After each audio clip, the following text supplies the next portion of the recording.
So, um, who remembers what our indirect effect was? We calculated that out. We multiplied A times B, and what was it again?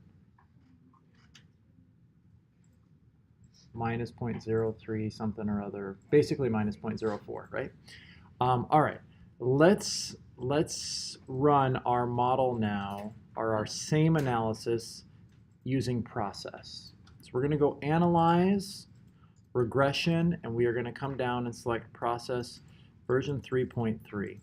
We get this new dialog box, and I'm going to walk you through this dialog box just a little bit here. First of all, we have to know what process model we are going to run. That is listed in, so everybody should go and grab the process PDF that I uploaded for you guys.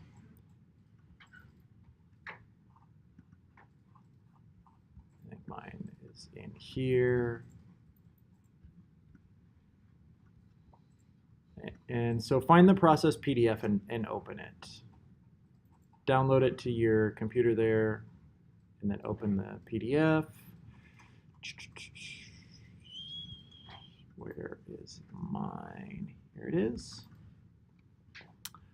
So this PDF has a whole bunch of different models in it. It has 76. Process version, this is actually from process version 2, not from process version 3. And the newer process has more models added on the bottom. But the point is, here we have a basic moderation model, right?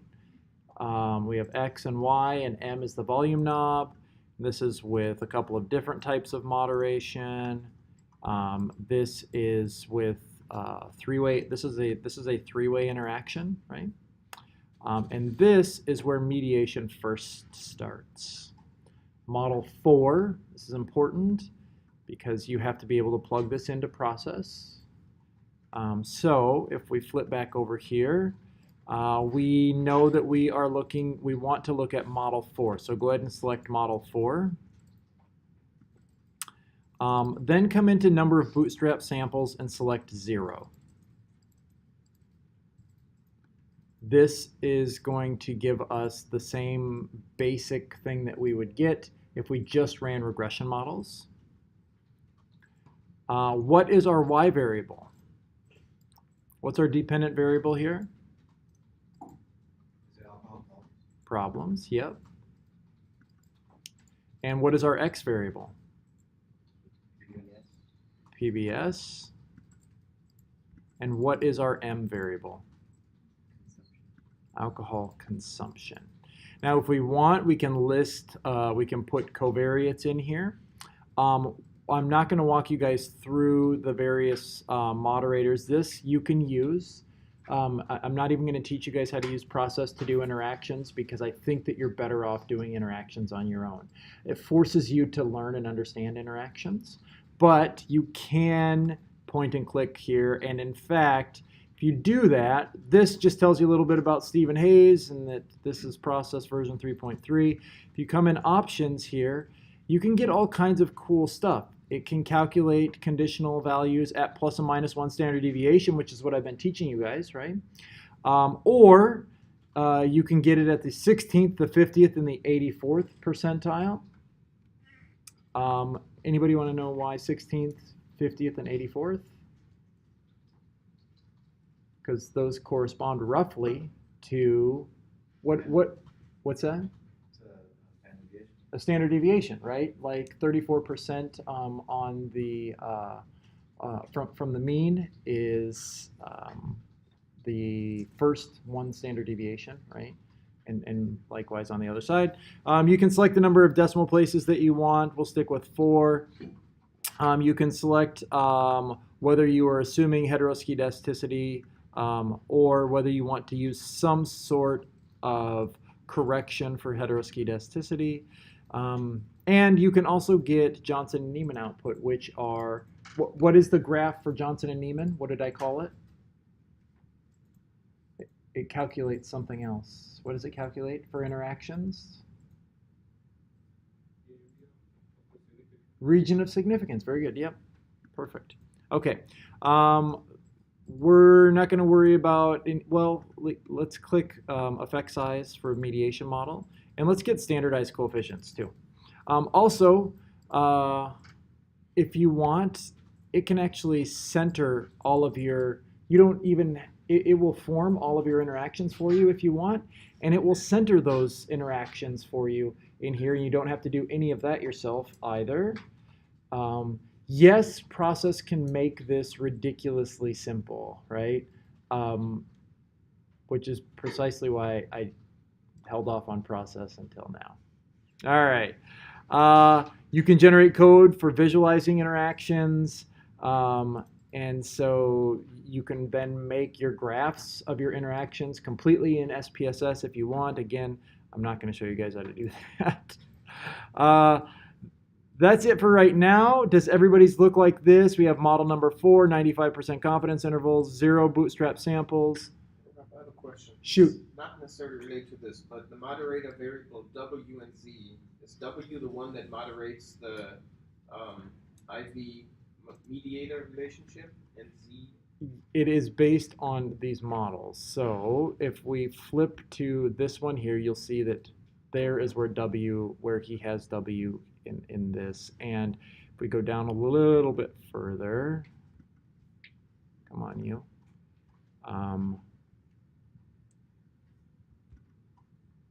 W is still there.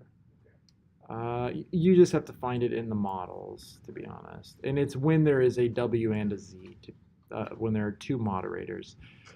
There we go. And so that is, what type of interaction is this right here?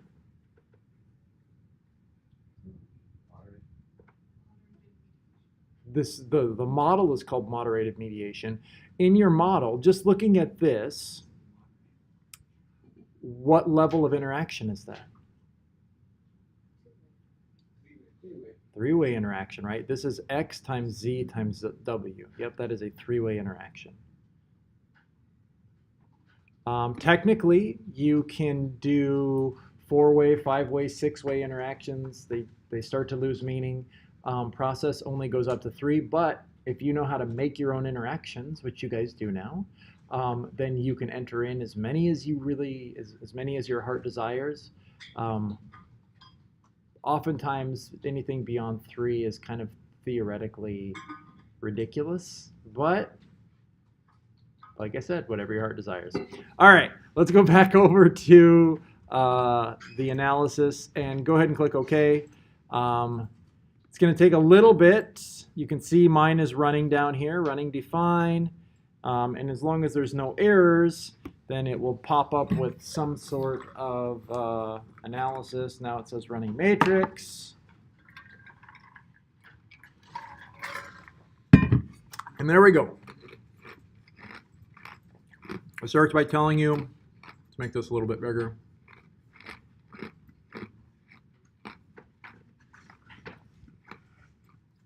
It starts by telling you that this is model 4. Your M variable is audit consumption, your X variable is PBS tote, and your Y variable is audit problems. For your outcome variable, when your outcome variable is audit consumption, we have an R of 0.1426 and R squared of 0.02, a very significant association between consumption and PBS,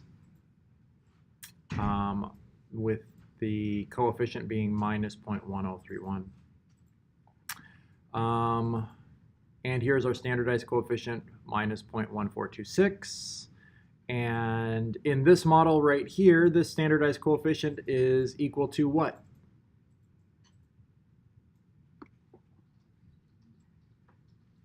So this is where this is what we're talking about, right? It's this path.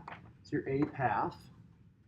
And if all that we have in here is this, and this coefficient is minus 0.1426, that's equivalent to what? Correlation. Yep, simple bivariate correlation, absolutely. Okay, let's scroll down a little bit more. Now our outcome variable is audit problems.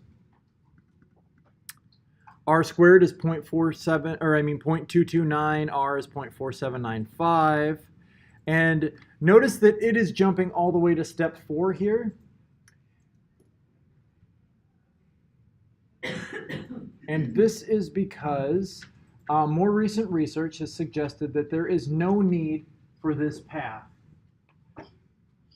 You don't have to have a significant C path in order to have a significant mediated effect between X and Y. And so process now eliminates that piece of the model. Doesn't worry about it. We can see that the relationship between audit problems and audit consumption is 0.34, and the relationship between PBS and audit problems is 0.0069 or 0.01. And we have a p-value here, and also we have 95% confidence intervals. So this is just called lower limit confidence interval, upper limit confidence interval. We can see that these confidence intervals do not encompass 0. These confidence intervals do encompass 0, right? So what do we know from this model right here, just looking at it?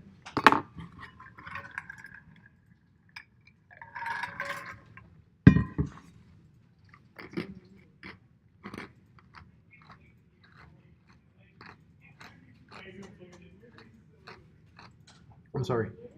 Yeah, it's fully mediated, right? That is full mediation.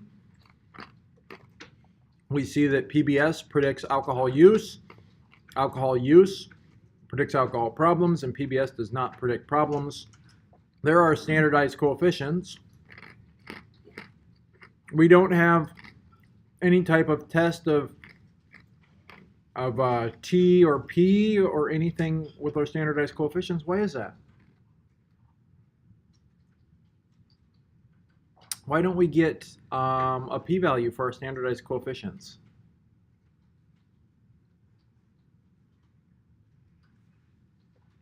Because the p-value is exactly the same as the unstandardized coefficients. The only difference is that they're standardized, right? Like, just like up here, our correlation is going to be minus 0.1426.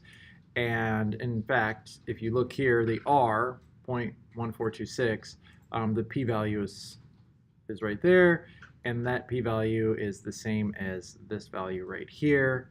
And in fact, we have F right there, and if we do this,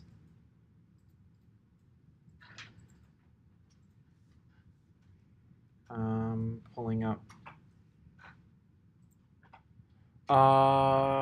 minus 5.5235, 5.5235 times 5.5235.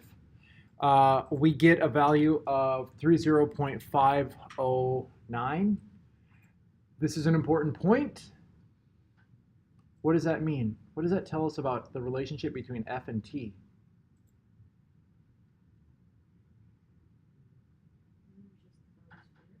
Yeah, F is just T squared.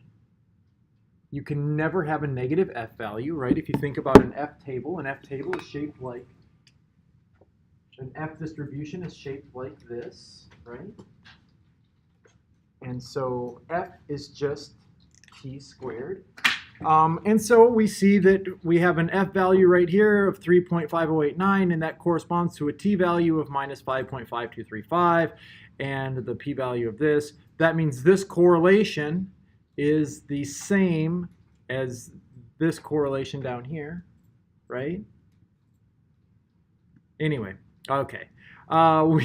So we don't have standard errors T or P for these because they correspond exactly to the unstandardized coefficients. Then we have the direct effect of X on Y, 0.0069, and that is the exact same as this direct effect up here, right? 0.0069. Upper limits, lower limits, p-value, all of that should be exactly the same. We have indirect effect of minus 0.0358, and we did the math on this already before we ran this model, and Was that the same thing that we got when we multiplied the A path times the B path when we were doing this outside of process? It was, right? What's the problem with our indirect effect here?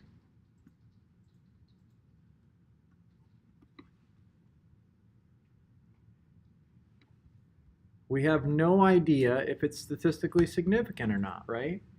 Because it's just minus 0.0358.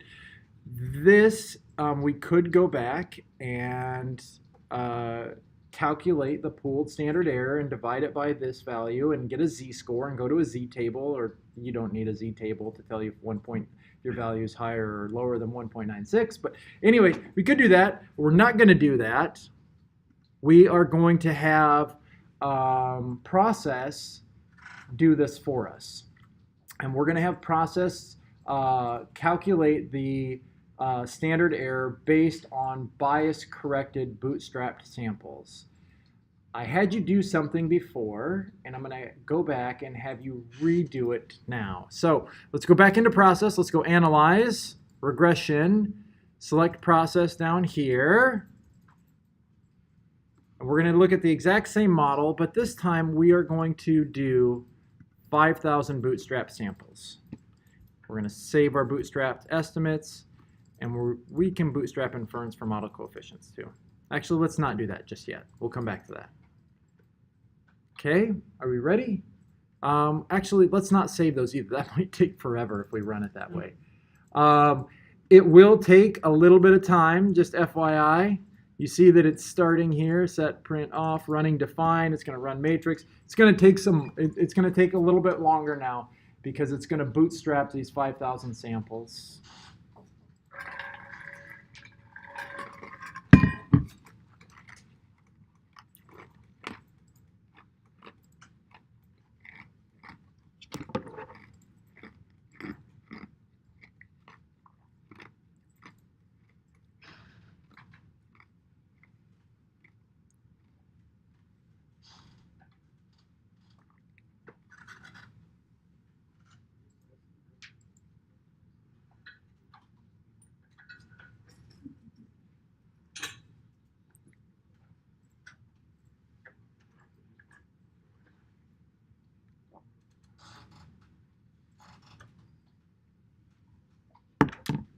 And there we go.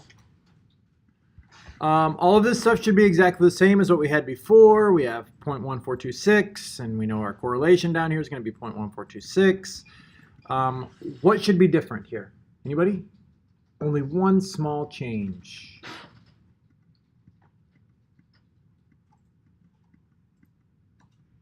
That is our one small change. We have now bootstrap standard errors, 0.0078. What can we conclude about our indirect effect?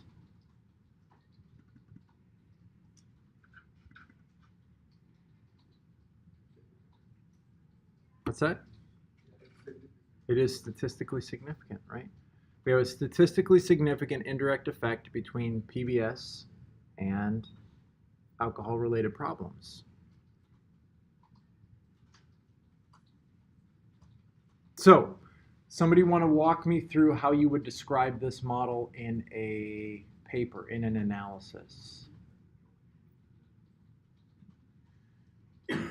Let's start with the easy thing.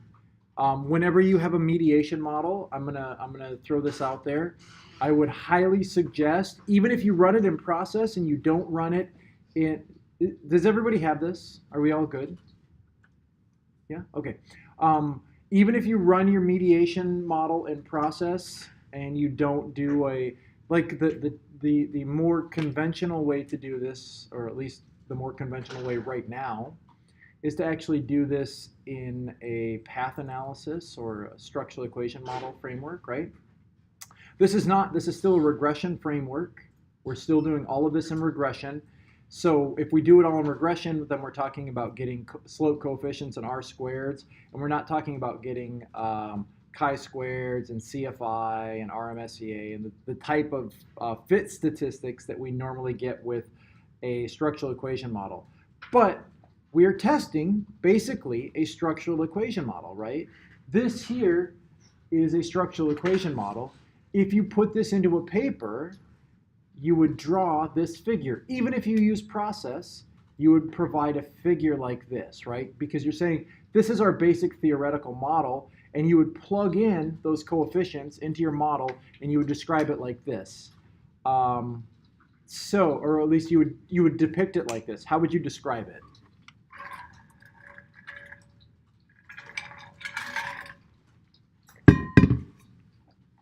Anybody?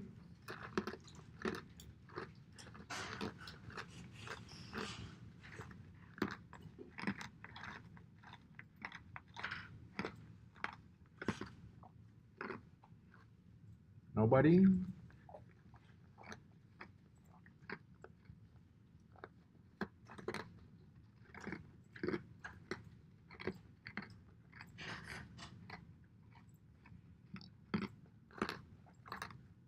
I'm gonna wait.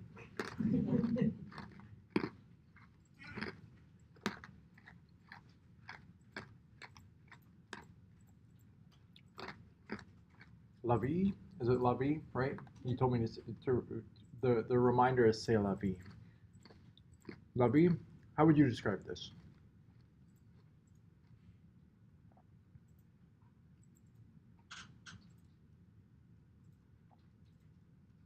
Okay, before we do that, does it make sense to everybody what we're doing? I'll walk you through how I would describe it. I would say something to the effect of, we tested a mediation model in process version 3.3, right? We utilized bootstrap standard errors from 5,000 random draws to calculate the standard errors of the indirect effect.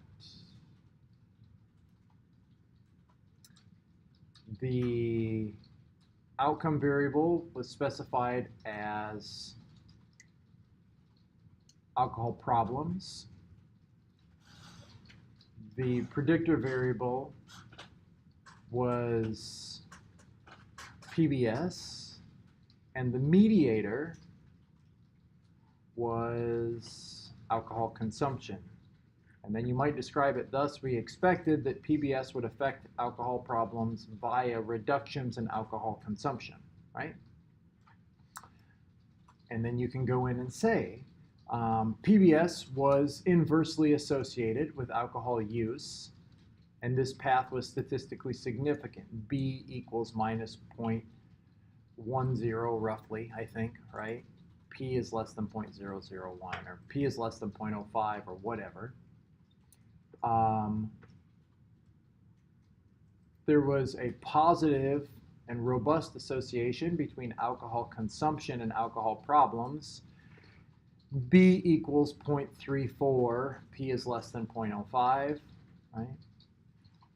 And there was no relationship between PBS use and alcohol problems after controlling for the mediator variable.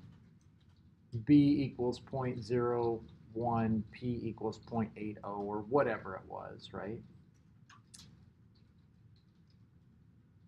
And we observed a significant indirect effect. And so one of the questions that always comes up is, how in the world do you indicate an indirect effect? Because it's not technically a B, right? It's not a slope. So what you can do is you can say AB equals, because we are talking in mediation about A times B, right?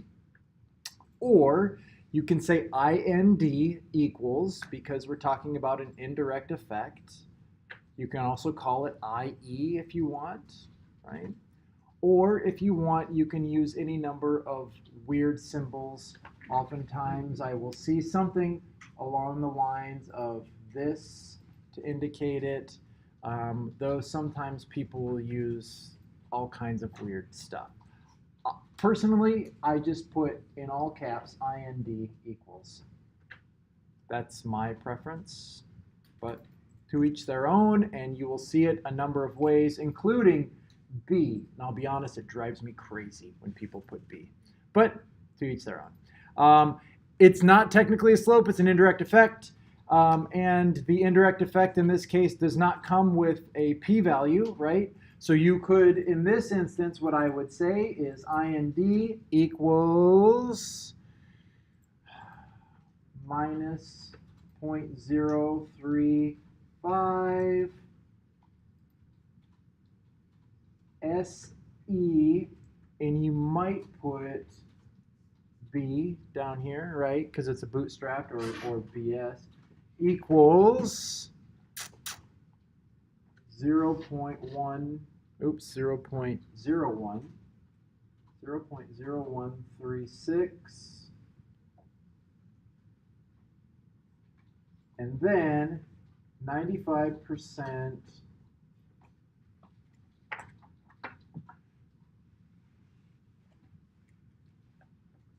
CI equals, what do we have here? Minus 0.09 to minus 0.04 or something like that, right? This should probably be 10. Make sense? Shoot. So you used the effect number from the first one, but then the standard error and the from that last one? Yeah, I mean, I'm using the effect. This effect was the same from both analyses, right? Like this never changed. This standard, remember last time we didn't have, I don't know if I'm addressing your question. I'm going to scroll up to the last analysis that we ran. And this number didn't change. The effect is the same, but we don't have any tests of that effect, right? So we don't know if this effect is statistically significant. When we scroll down here, we see that the effect is statistically significant. The effect is the same. Here's our standard error of that effect. And here are the standard error you used was the one from the bottom. Oh, did I grab the wrong? I'm sorry. So Oh, thank you for clarifying. Yep, nope, this standard error should be 0.0078. 0.0078. I was looking in the wrong spot. That's all. I have another follow-up question. Shoot. That standard error, you have 0078. I have 0080. She has 0079. Why is that? Why is that? Because it's based on bootstrap samples, right? And so you will get slight variation. If I rerun this, I will get slight variation again. There is a way to make sure that everybody gets exactly the same. Anybody know how? You have to go in and specify that we all start at the exact same kernel.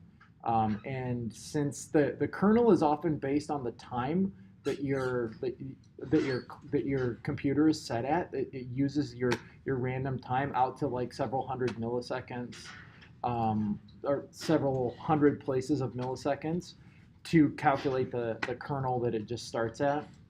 But anyway, none of that is really that important. It will wind up being slightly different, but ideally, the difference is not a magnitude that should have any type of real effect. So, yeah. Make sense? We can get closer if we were to all use, 10,000 or 20,000 bootstrap samples. You eventually get closer and closer and closer. Should we test that? Who does not have 0.078 as a bootstrap standard error? Oh, all right. Let's go back and let's rerun this again, and let's use a much higher bootstrap sample. So analyze, regression, process, and instead of 5,000, let's use 20,000. It's going to take a little bit. While we're waiting, why don't we take a break? Sound good? All right. I'm going to stop the recording and we'll come back in just a bit.